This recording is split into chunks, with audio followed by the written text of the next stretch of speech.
Everyone. Thank you so much for joining me this evening and welcome to the Future Conservationist Club.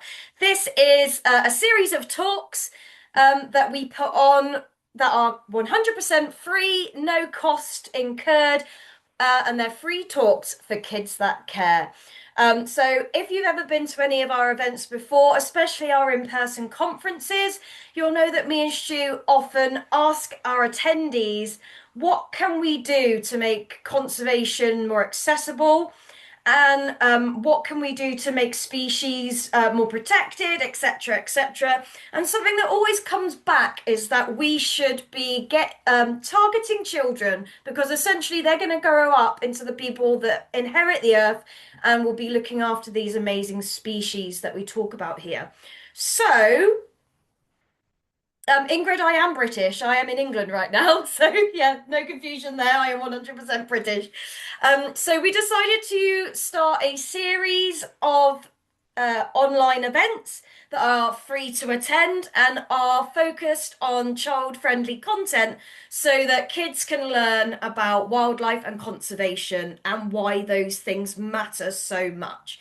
So, if you join me for episode 1 for shark biology, welcome back. If this is your first ever Future Conservationist Club event, welcome. We're really happy to have you here. So tonight, specifically, because it is October and it is spooky season, we are going to be looking at creatures of the night. And everything that you can see on your screen there is something that I will be covering and then some. So we'll be looking at spiders, owls, wolves, bats, and lots of other really cool animals of the night. But before we get into the main bulk of the talk, I just want to say thank you again for joining us.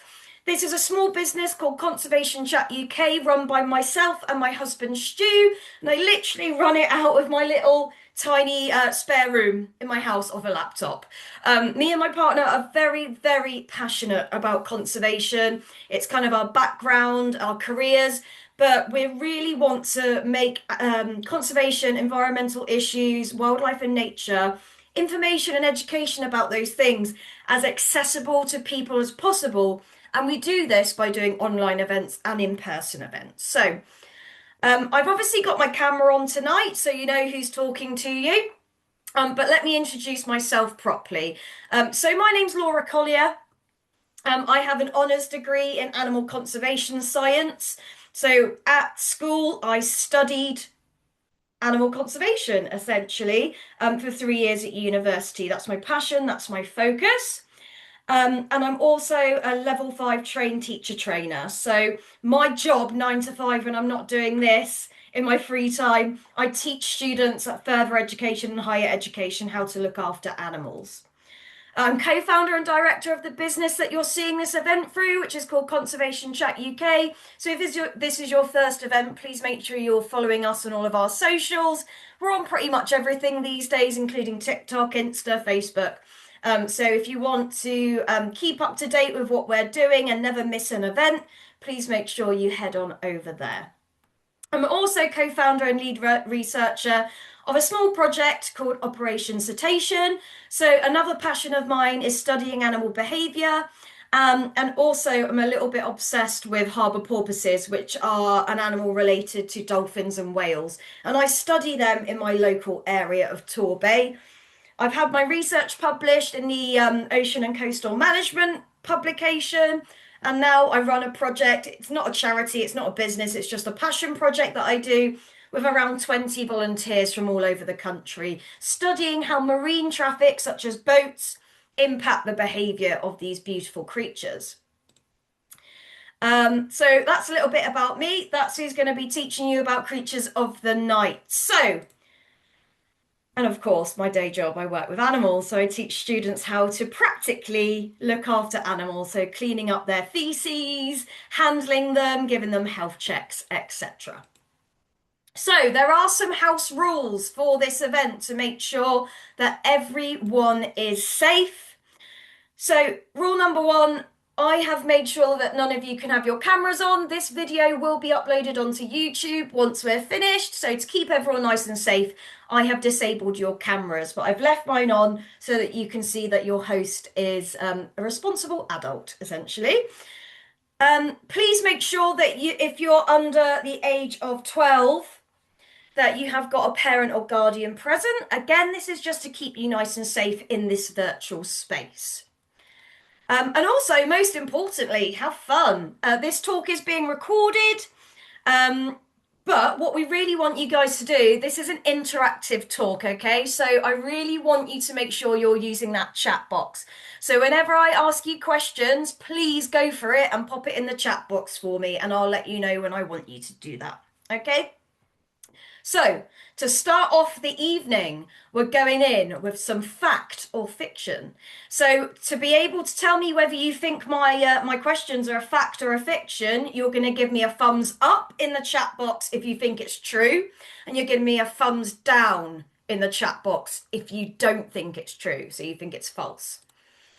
Okay, so are we ready? Have we got our fingers on the buzzers? Perfect. Thank you, Ingrid.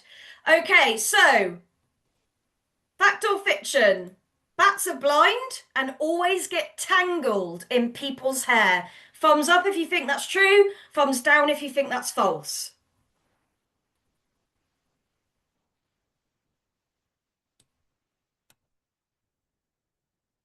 Come on, guys, use that chat box. Give me a thumbs up or a thumbs down. Is it true or is it false? Thank you. I'm seeing some thumbs. Good. So, if you voted false, you are correct. It is fiction. So, the truth is that bats aren't blind at all. Many can see absolutely fine. They haven't got any problem with their sight. But they also use a special skill called echolocation to see with sound. And please don't worry, bats aren't interested in your hair. They're very busy trying to survive by eating bugs. Okay, really good. Thanks, guys. Next one. Fact or fiction? Spiders help the environment by eating pests. Thumbs up if you think it's a fact. Thumbs down if you think that's not a fact. If in fact you think it's false. Have a go. This is a safe place. Tell me what your first instincts are. Okay, I'm seeing some thumbs up. Okay, well, yeah, you're right. It is a fact. So spiders are nature's pest control. They're really, really important for the environment. They eat mosquitoes and flies and other insects that can harm plants or spread disease. And without spiders, we're going to have too many bugs around. So they keep the animals in nature at a good level. So we haven't got too many mosquitoes or too many flies buzzing around us. Really good. Okay, your final fact or fiction for this evening is owls can turn their head all the way around in a full circle. Is this true or false? Is it fact or fiction? Owls can turn their heads all the way around in a circle. True or false? Okay, I'm getting some thumbs up, some thumbs down, some thumbs up, some thumbs up. Oh, this one's a bit mixed. I'm sorry to tell you, but it's fiction. They can't turn their head all around. That is a myth. What they can do is turn their head around 270 degrees. So not 360, 270. So almost all the way around. So they can turn it kind of 3/4 of the way. So that's still super impressive. I don't think you guys could do that. I certainly can't. But it really, really helps them to spot prey when they're hunting. So thank you guys so much for getting involved with that. Make sure that you carry on as we go. So when you think of nighttime, what animals come to mind? Bats, owls, maybe wolves or foxes? I've given you a few on the screen to kind of help you out. But do you know that there's a special word for animals that come out of night? If you know what this word is, write it in the chat. So what is the special word for animals that come out at night? Have a go, have a little think.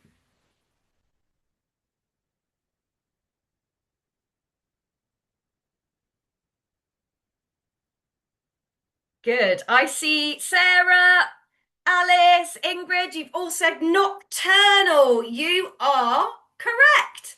So this does mean insomniacs. Yeah, fair enough.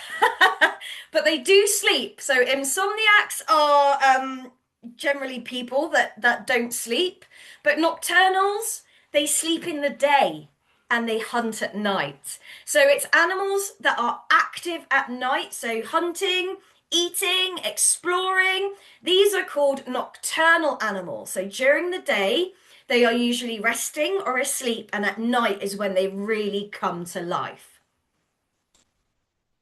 So have a look at this beautiful owl. This species is called the short-eared owl.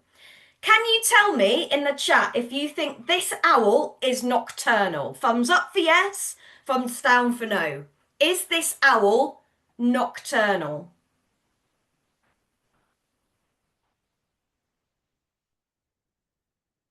Anyone else? Ingrid's put yes.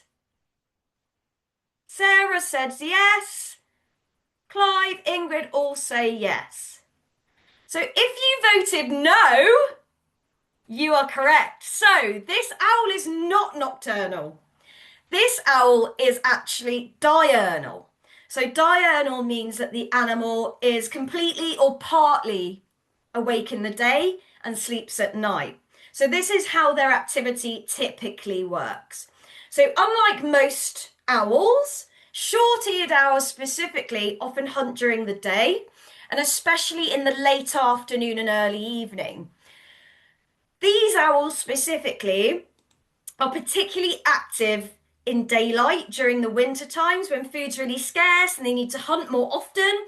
And during the breeding season, they will be very active in the day because they have chicks to feed. In the UK, the best time to see these animals, because they are a UK species, if you're lucky enough to live up north, you'll have them more up that end. We don't get them down in Devon, but if you're around kind of Yorkshire, Lancashire way, you could see a short-eared owl on your travels. The best place to see them is dusk and dawn, open grasslands, moorlands, and even coastal marshes. So this is one of my favourite.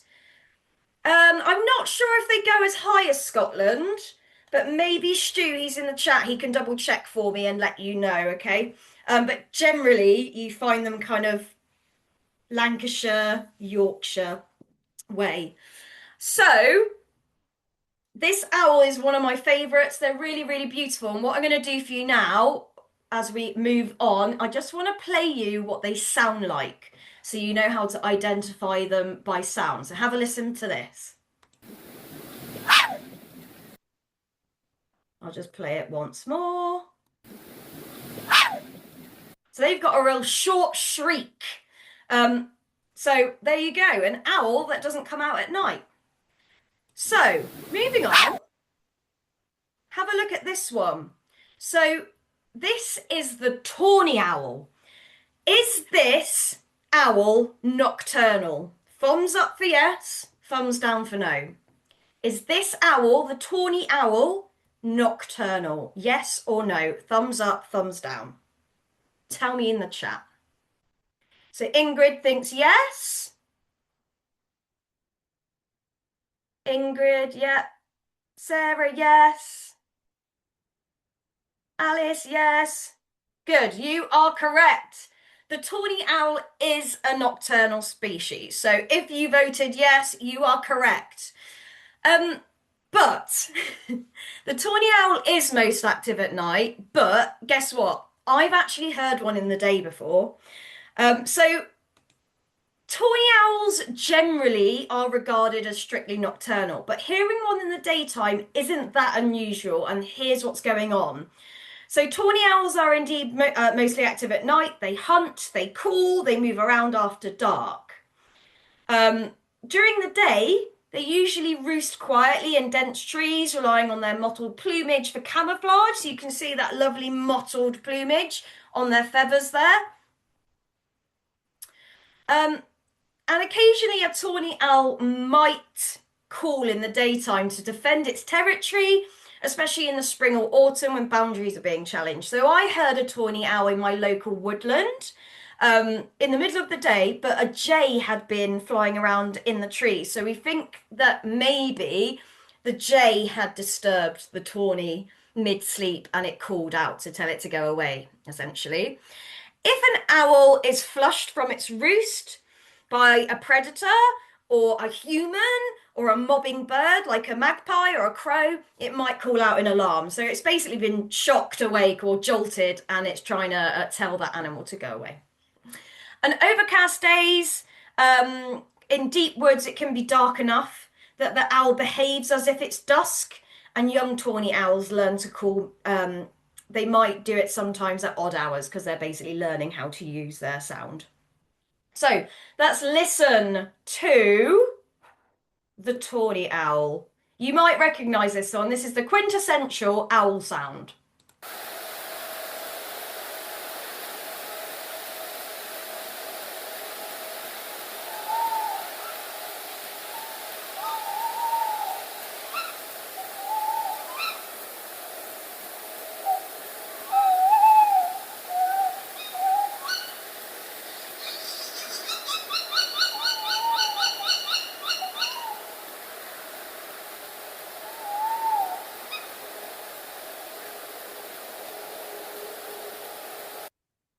So I honestly, that's one of my favorite sounds in nature. So what you heard there is actually two owls. You heard the woo-hoo, woo-hoo. That's the female owl responding to a male owl, which is going. So the male does more of a shriek, and the female does a nice kind of whistly coo sound. So if you see or hear either of those sounds, it's two tawny owls talking to each other. And I actually regularly hear female tawny owls in the woods outside my house, but I also get a male tawny owl that sits on my roof and wakes me up in the night screaming out. So they're really chatty birds at night. So I challenge you, next time you're out and it's a bit dark, listen out for those tawny owls because they're pretty much all over the country. Okay, so we know what nocturnal is, but let's think about it for a moment. So, why might some animals choose to come out only when it's dark? Write down why you think this is in the chat. Have a little think. Why do you think that animals choose to come out when it's dark? Why would that benefit them?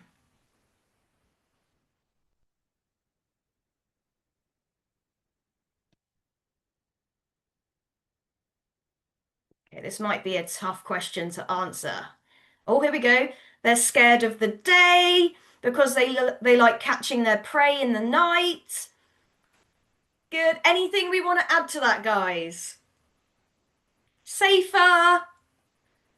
They may be more adapted to the dark because other animals are asleep, so it's safer for them. Nice. Their prey is active at night. Really, really good, guys. So, in a nutshell, being active at night helps these animals survive. And some animals come at night to stay safe from predators. It's harder for other animals to see them in the dark. Others want to avoid the heat of the day, especially animals that live in hot places like deserts.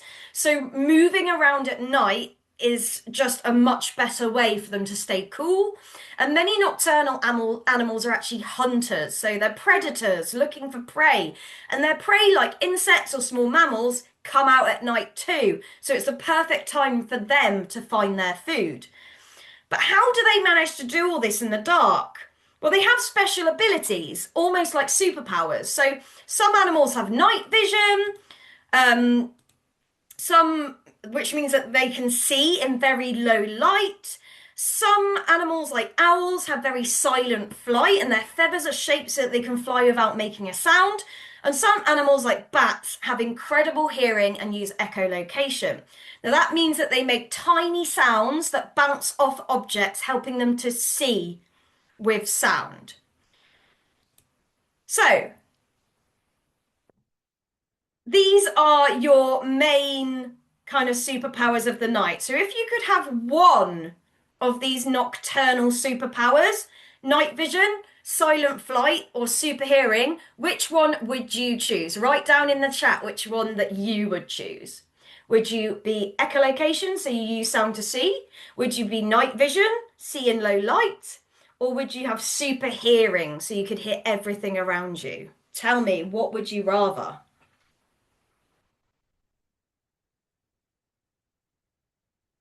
Super hearing? Yeah, fair. Echo, yeah. Night vision. Cool. So I personally would choose night vision because I love being able to see things. So that's what I would go for. I'd love to be able to see at night. That would be epic. Nice, Stu. Thanks for that. Okay, fabulous. So now let's look at one of these superpowers in particular. So we're going to look at echolocation, and in particular, we're going to look at bats. So in the UK, so I apologise if you're elsewhere, but because I'm in the UK, I tend to focus on species in the UK because that's my backyard. So here in Britain or the UK, we have 18 different species of bats in Britain. Tell me if you knew that. Did you know we had so many bats in the UK? Because until I started studying animal science, I didn't realise we had that many bats in the UK. So these animals, every single one in the UK, every single species, all 18 are nocturnal. None of them come out in the day. So that means they come out at night to hunt, explore, and help keep our ecosystem nice and balanced. Now, all bats use something called echolocation. That means all our bats, anyway, not all bats in the world use echolocation, but all of our bats in the UK do. And now this means that they make tiny sounds that bounce off the objects around them by listening to the echoes that bounce off those things. So it essentially allows them to see with sound, even in complete darkness. So this is incredible, right? It's an incredible superpower that we'll never really fully understand because we can never be inside the shoes of the bat. But on the image there, you can see a bat kind of putting out its echolocation. It's bouncing off the moth, and those echoes are coming back so that that bat knows to exactly pinpoint that moth in flight so that it can gobble it up and eat them. But what's really, really important about bats in the UK is they help control insect populations and support healthy ecosystems. So again, all of those mosquitoes, we don't want to be overrun with them. We don't want millions, millions, millions of them. We need them in the environment for a healthy food network, but we don't want them overpopulating essentially. So that's where the bats come in. So let's look at some bats specifically. I'm not going to cover all 18 because that's going to take me ages. So I've picked out a few of my favourites to share with you. So let's start with one of my faves, the common pipistrelle. This is the tiniest or smallest bat in Britain. No, they're not blind, Ingrid. Remember at the start, we busted that myth. They're not blind. They can see, but they prefer to work with echolocation. So the pipistrelle is the tiniest bat in Britain. It actually weighs less than a £1 coin. So if you're in the UK, next time you've got a £1 coin in your hand, just think, pipistrelle weighs less than this. But don't let the size fool you. The little bat can eat up to 3,000 insects every single night of the year that they're active. Now imagine that. It's like you eating your body weight in crisps every evening. Now I don't recommend that you do that, but that's a lot of food for a small animal. Next up, meet the brown long-eared bat. So as the name suggests, it has very long, big ears, about 3/4 the length of its body. Now those supersized ears help it hear even the quietest flutter of a moth's wing, so it can sneak up silently on its prey. It's often called the whispering bat because it's such a quiet hunter. You will not hear it as it flies. Next up, let's look at one of our larger species. So this is the Benton's bat, but it's often called the water bat.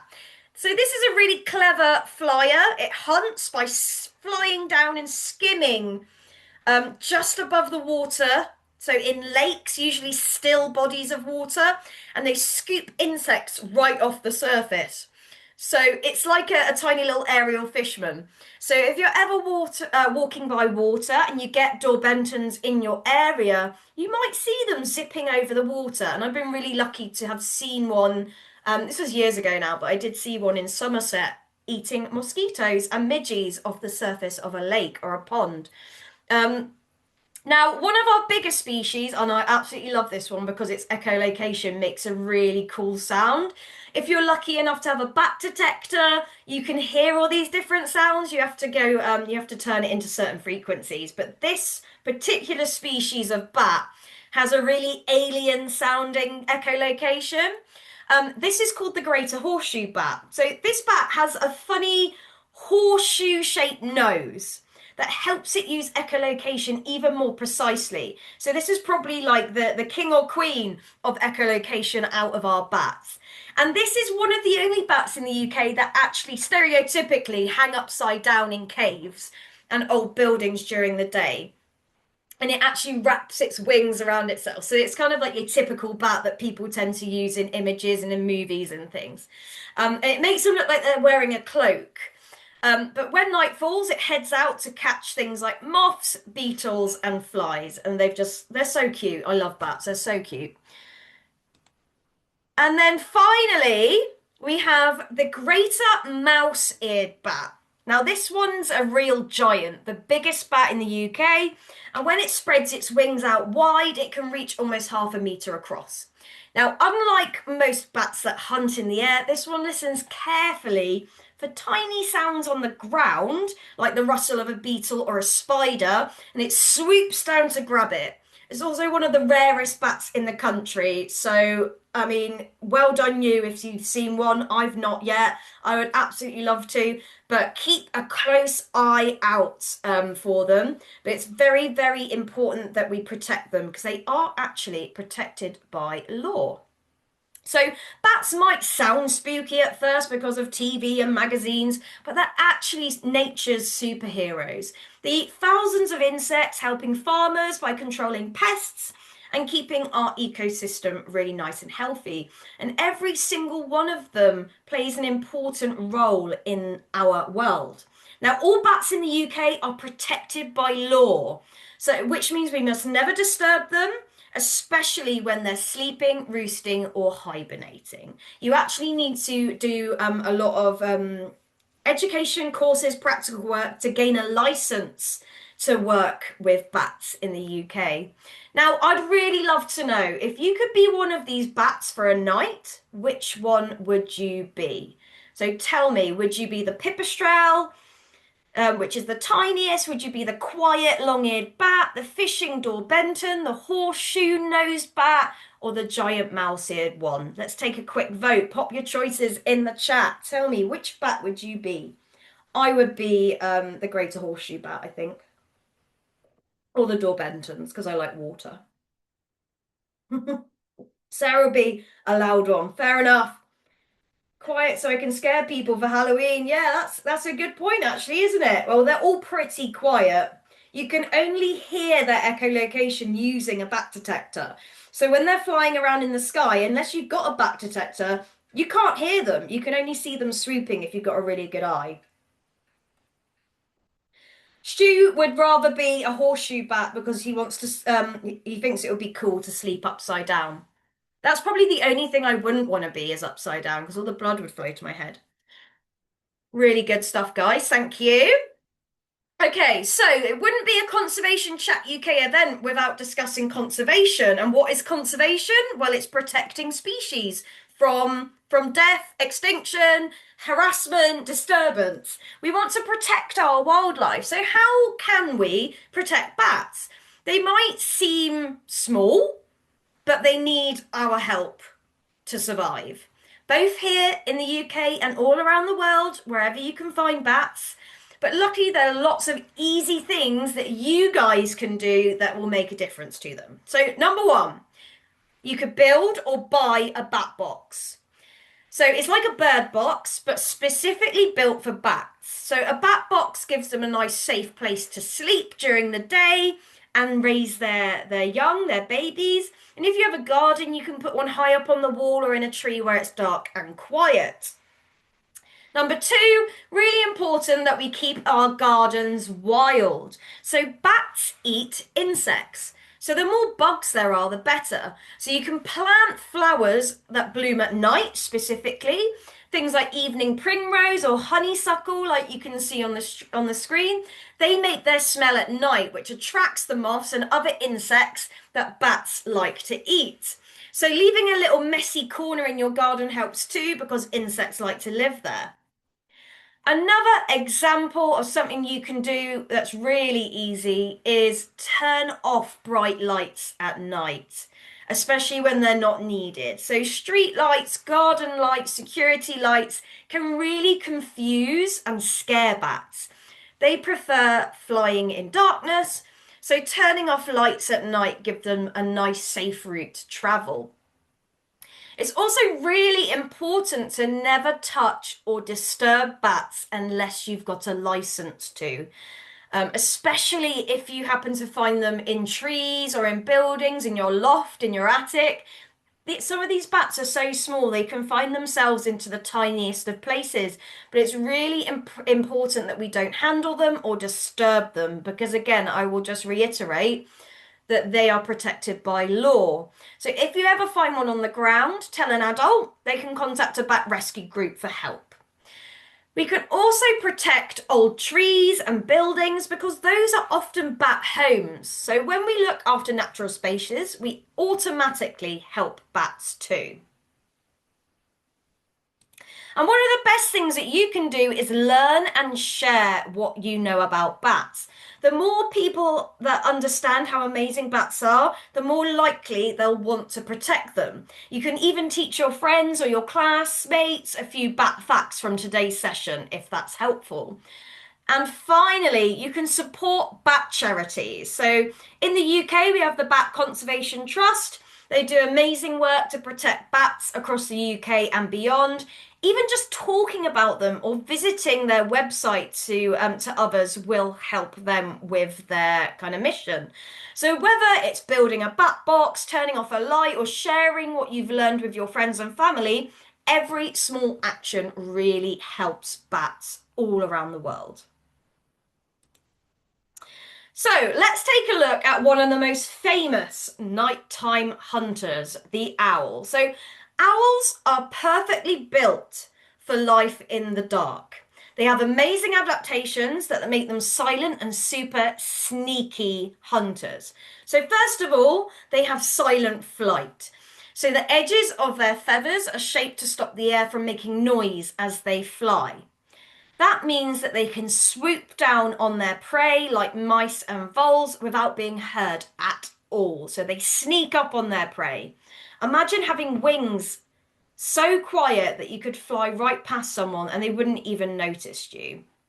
Next, owls have amazing night vision. So their big forward-facing eyes help them see really well in low light.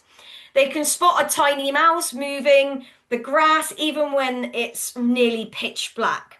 But there's also something really cool. Owls can't move their eyes inside their head like we can. Instead, they move their whole head to look around and they can twist it at an incredible 270 degrees. That's almost all the way around, bar a little bit. So it's pretty cool. It looks a bit strange, but it is really cool. Also, owls also play a really important role in the ecosystem. They help control rodent populations like rats and voles and mice. So without the owls, there might be too many rodents, which could damage crops and spread disease. So owls are doing a really important job keeping nature in balance. But here's a fun fact. Owls can't move their eyes, so if you ever see one staring at you, it's really turning its whole head to keep an eye on you because it can't move its eyes and its head. So, how can we help our beautiful owls? So we looked at a couple of species at the beginning of the event. We had the short-eared owl, obviously out in the daytime, but still needs a lot of protection because unfortunately people do persecute them and kill them.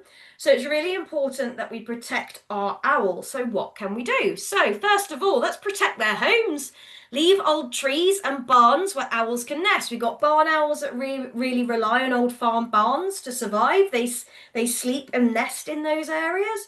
And tawny owls really rely on trees and the holes and the nooks and crannies inside trees. So we need to make sure that those trees and those barns are available to those animals for them to survive. If there's nowhere that's really suitable for owls in your local area, you could buy, make, or just put up a nest box. This helps owls find a nice safe place to raise their chicks. Keep your gardens nice and wild. So long grass and hedges actually attract small animals that owls eat, like mice and voles. One of the best things that you can do is avoid using pesticides or rat poisons. These are really harmful to owls because the rat poison is eaten by the rat, but then the owl eats the rat, and the owl is also consuming that poison. So rat poison isn't just affecting the animals that it's targeted at.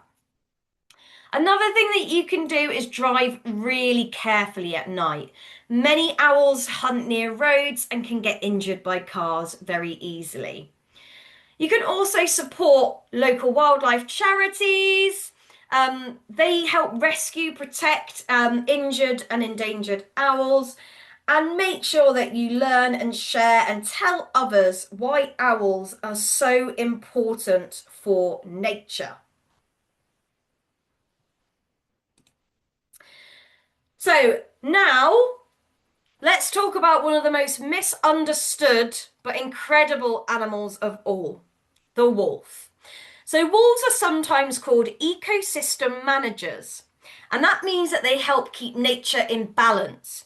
But how do they do that? Well, wolves mainly hunt large animals like deer. If there are too many deer, they eat too many plants and young trees, which can then be damaging forests and even rivers. When wolves are around, they keep deer numbers balanced by eating them. Not too many, not too few. That helps plants grow back, which brings back birds and insects and even beavers who build dams in rivers. It's amazing how one animal can make such a huge difference to the whole ecosystem. So one of the best examples of this comes from Yellowstone National Park in the United States of America. So many years ago, wolves were completely gone from Yellowstone, and without them, deer and elk populations grew too big and started eating all the vegetation. The rivers changed course and lots of other wildlife just disappeared. Then in 1995, scientists reintroduced wolves to the park. So it's a big national park. And within just a few years, everything began to change. Trees and plants started to grow again, rivers became healthier, and animals like beavers and birds and even bears returned to the area. All because the wolves came back. Now, isn't that incredible how one species can do so much? Now, wolves also teach us something really important about teamwork. They live in family groups called packs, and they hunt, travel, and take care of their young together. Every wolf in the pack has a role. Some are hunters, some protect the pups, and others help find food, but they rely on each other just like a team. So wolves aren't scary monsters like in the fairy tales. They're loyal, they're caring, and vital to the balance of nature. Now, if you think about it, wolves are like nature's guardians, looking after the forests, the rivers, and all the creatures that live there. So let's imagine something exciting for a moment. Imagine wolves coming back to the UK. Now, wolves are not just scary animals from stories, they're amazing nature helpers. If wolves were returned to the UK, they'd keep deer numbers balanced. Too many deer eat lots of plants, stopping forests from growing, and wolves help trees, plants, and flowers grow, which gives them homes for birds, beavers, and other animals. Wolves live in packs and everyone has a job. Some hunt, some protect the pumps, and some find food. They teach us about teamwork and helping each other. And of course, there are challenges. People worry about wolves near farms and towns, but we'd of course need careful rules for this animal to come back to the UK. But if we got it right, and we really, really planned it and thought it out and did it correctly, wolves could return and help the UK's forests and rivers thrive. They're kind of the superhero of the natural world. Okay, so moving on from big wolves and flying owls, let's look at some marvelous moths and spiders. So moths aren't just butterflies, or their nighttime cousins, they're important pollinators. They help plants reproduce just like bees do during the day. So they're the nighttime pollinators and bees are the daytime pollinators. Just like the short-eared owl is the daytime owl hunter, and at night the tawny comes along and fills that niche. But spiders may seem scary, but they're actually really helpful too. They eat lots of insects and help keep gardens and forests healthy. They're an important part of the food chain and they feed lots of bird species and other animals. So let's bust a common myth now. Not all spiders are scary. Many are shy and just want to stay out of your way. I would be very impressed if a spider in the UK, especially, intentionally came to cause anyone harm. Now, another really cool fact about these animals is that in the UK, we have 2,500 species of moth and 650 species of spider. So, if you could be a night creature, would you rather be a moth or a spider? Let me know in the chat. I love spiders too, Ingrid. I used to be terrified of spiders purely because my mum was. And then I went to college, I learned how to look after animals. By week 2, I was holding tarantulas. So there's really no need to be scared of them. Moth, cool. I think I would be a moth, mainly because I'm a bit obsessed with them. A spider, so I don't get eaten by a bat. Fair enough. You can spin webs.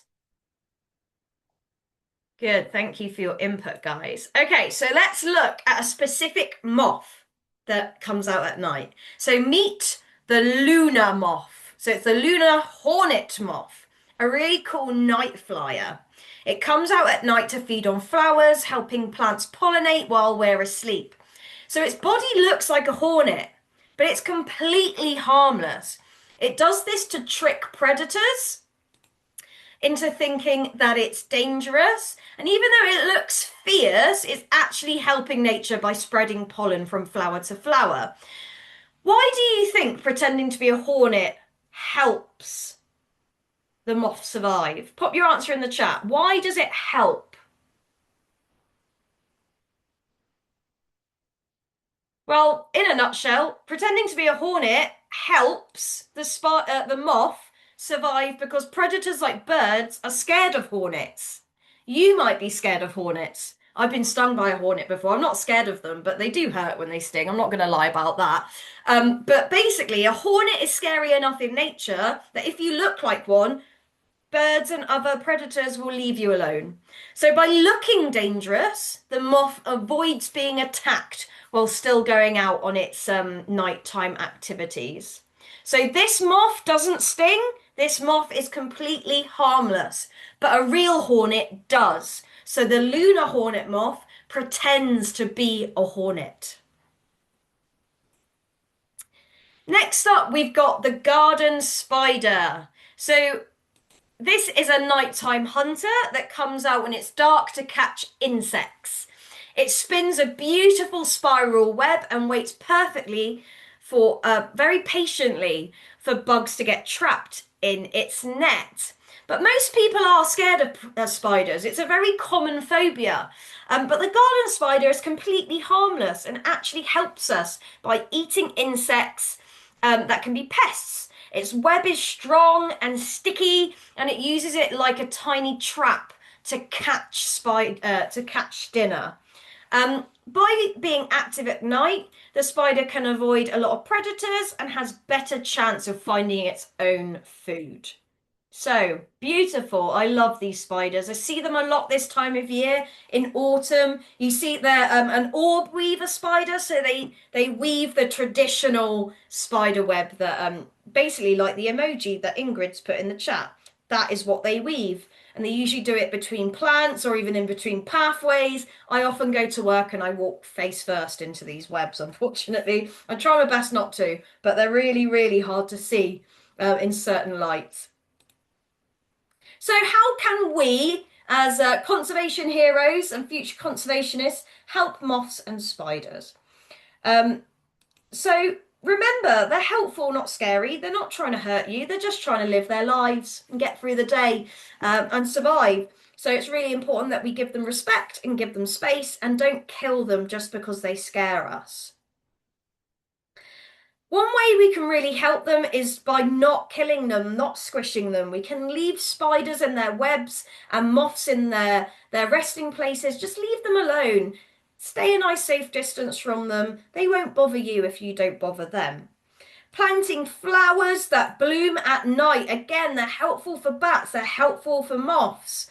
So planting things like evening primrose and honeysuckle are really, really good for moths. Turning off your lights are really important as well for nocturnal species. Makes them feel safe, doesn't distract them. We can also talk to our friends and family about these creatures and why they're really important. So spread the word about moths and spiders and why they're so important to look after in our natural world. So as we finish our journey through the night, let's meet a few more nighttime wonders. So first of all, we have the gorgeous, incredibly cute hedgehog. So these are European hedgehogs. We get them in the UK, you get them on the continent. These little garden visitors come out at night to eat lots of bugs and worms and slugs. They may be shy, but they really help keep our gardens and our wild areas really nice and healthy. Then we have frogs. So frogs hop around at night eating mosquitoes and other insects, helping to keep the night peaceful for us. Next up, really cool species, we have fireflies. So these tiny insects actually light up in the dark to find each other. When you see them glowing, it's like the night is sprinkled with tiny little green stars. And finally, some birds like the nightjar, an absolutely incredibly beautiful and just really weird and wonderful bird. These are awake when most other birds are asleep. They quietly hunt insects and stay hidden during the day, showing us that night has its own secret life. So the night isn't just dark, it's full of movement, sounds, and sparkling lights. So next time you go outside in the dark, listen and look carefully. You might spot one of these amazing creatures yourself. And that's our adventure through the creatures of the night. Quiet, busy, glowing, and full of life. So tonight we've met some incredible creatures of the night. Owls swoop silently through the trees with their amazing hearing to find food. Bats fly through the dark, catching insects and their clever echolocation. On the ground, spiders spin webs to catch their dinner while moths dance around lights, feeding and finding friends. And out in the wild, wolves hunt under the moon, howling and engaging in their nightly adventures. So the night isn't just dark.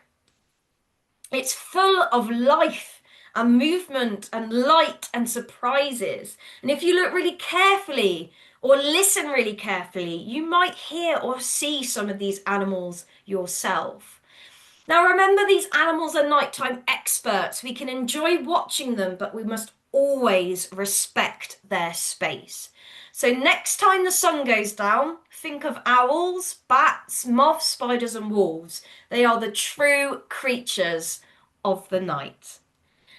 So that brings me to the end of tonight's Future Conservationist Club. I hope you guys enjoyed that. Have you got any questions before we finish for the evening? So if you've got any questions, pop them in the chat box. I will do my best to answer them. Now, I claim to be no expert, but I will do my best. Has anyone got any questions? I agree, Ingrid. I love fireflies too. How strong is a spider's web? So, really strong. So, fun fact, they've actually, this is really odd. So, they've genetically created goats where they've genetically merged um, spider webs that it's really hard to explain. I'll see if I can find like the actual program that I watched this. But basically, they splice genes with spider web, spiders and their webs, and goats and sheep, so that when you milk the sheep, there's web in the milk that you can use to make like really strong like rope and stuff like that. I know it sounds really weird, it is bizarre. But spider webs are so strong and they're really sticky. So they're really in like robust, but I can't tell you exactly. I haven't got a weight for you or like how, I haven't got a specific for you, but just know that spider webs are super strong. How fast is a spider? Well, there's a lot of species of spider, Ingrid, so I don't have an answer for that one. It really depends on what species you want to focus on. Some spiders are really slow. So tarantulas, for example, they barely move unless they absolutely have to. But then you've got species like the house spider who can actually walk really fast. You've got false widows, black widows, they're really quick too, so they'll run away. But you have got species that are opportunistic feeders. They'll just lie and wait until something comes along and then they'll pounce. Thank you, Clive. Thanks for being here. Do wildcats come out at night? Do you mean like the Scottish wildcat, Sarah? So they are nocturnal. Most cat species, bar a few, the majority of cat species are nocturnal. I know that the snow leopard in Asia, that one does come out in the day, but they're super shy, so you'd be really lucky to see one. But the majority, Scottish wildcats generally are nocturnal, yes. Again, because they're going to be eating the same things as the owls, the rodents. So they need to come out so that they can hunt them at the same time. Because if they're asleep while their prey's awake, they're not getting fed essentially. Fantastic. Okie dokie then, guys. So before we finish for this evening, I just want to remind you that we have events going on all the time. Me and Stu do a couple of online events almost every week of the year. So it's getting cold and dark and wet now. There's not much to do in the evening. So if you want something really fun to do in the evenings, that means you don't have to leave your house. It's affordable and you're learning something, please book on to any of our events that tickle your fancy. We've got a couple more spooky Halloween themed events coming your way. So we have the mysterious world of cryptozoology. So Stu's going to be looking at the is it the big cat of Bodmin and things like the Loch Ness monster. So if you're interested in that at all, we've got that coming up next week. And I'm doing a wild magic talk all about the folklore and symbolism of British species. There are species of spider in the world, Ingrid, that can walk on water. Yeah, absolutely. Perfect. So, thank you once again, guys, for being part of the Future Conservationist Club. Keep an eye out on our Eventbrite for the next event. I will be uploading this onto YouTube so you can watch it back as many times as you want. Please share it with your friends and family, share it with your school friends. The more people that we can teach about these amazing animals, the better, in my opinion. And have a wonderful evening. Thank you, Ingrid. I'm glad you enjoyed it. Also, guys, just let me know in the chat before I close this down. What would you like the next episode to be? I'm going to do a Christmas themed one, so make sure you've got your eye out for that. But what would you like to see in the new year? What do you want me to teach you in these episodes? So I had a lot of people last time in the Shark Talk. They wanted seaweed, they wanted dolphins, they wanted seagrass and seahorses. Snowy owls. We actually occasionally get snowy owls migrating to the UK, which is really cool. Is the snowy owl like the one from Harry Potter that you've got your eye on there? Fungi, I would love to give that talk. I'm obsessed with mushrooms. I love them. This time of year, I've got a little app on my phone that helps me identify them. So you'll often see me in a woodland taking photos of mushrooms. Also, guys, make sure you're following us on TikTok. Make sure you're following us on Instagram, Facebook, etc. so you don't miss anything. We've got lots of free content on YouTube. So lots of animals that go out in the snow. Maybe that will be my Christmas themed one, Ingrid. Otters and beavers, yes, we do put on an introduction to the Eurasian beaver a couple of times every year. So I probably won't do that specifically for the Future Conservationist Club, but that talk will be suitable for pretty much anyone. So, okay, I'm going to say good night now, guys. I've got to go and have some dinner. But thank you so much for joining me. It's been a pleasure, and I'll see you at the next event.